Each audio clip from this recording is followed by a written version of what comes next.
So I'm going to show you how to shape this wreath and turn this $35 wreath into a $100 wreath. So it's very simple, but you need a flat surface.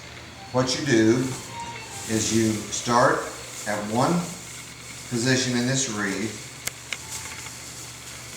and you get to your wire base, and you can see your wire base, and all you do is once you hit that wire base is you, again like your tree, you touch every stem and you just bring it up straight.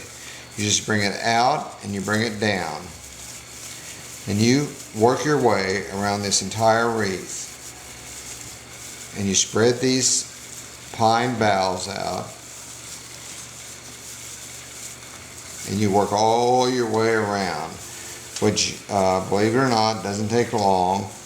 I'm gonna start here and we're gonna stop, and then we're gonna start again when I'm almost done, but you're gonna be amazed at the difference you see in these two wreaths. And like I said, you got a $35 wreath and you have a $100 wreath, but they're exactly the same wreaths. So this is somewhat the same technique that you use with your Christmas tree. When you shape your Christmas tree, you want to remember that when you take it out of the box and you start with your bottom layers of your tree, you want to touch every branch, because that's the only way it's going to look like a real tree. So as you can see, we're going around, we're shaping these boughs, pulling out and down, but you just go around this entire frame of this wreath. And the easiest way I've always found is to do it on a flat surface. Whether you want to sit down on the floor and do it, or lie it on a table like we've done here, but you just work all the way around, touch every bough, pull it out and down. The outside of the wreath you pull somewhat down. The center part of the wreath you just pull straight up, and just keep working as you go. But like I said, you want to touch every one, and you want to pull them out and give them some dimension. This wreath is, it said $35 at Evergreen. It's probably a 36 or 40 inch wreath. After you get this done, you can add pine cones, or you can add a bow, or really add nothing to it, because this has got about 3 different kinds of pine in it. We're almost there. So like you see, we've worked all the way around this wreath.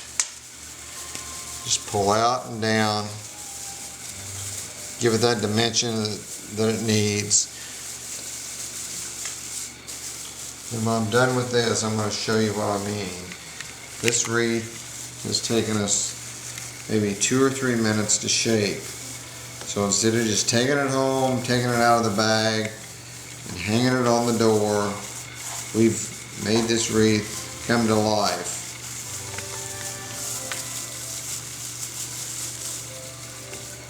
So now you can see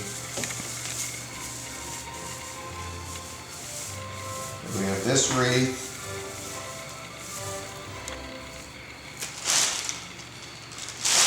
shaped,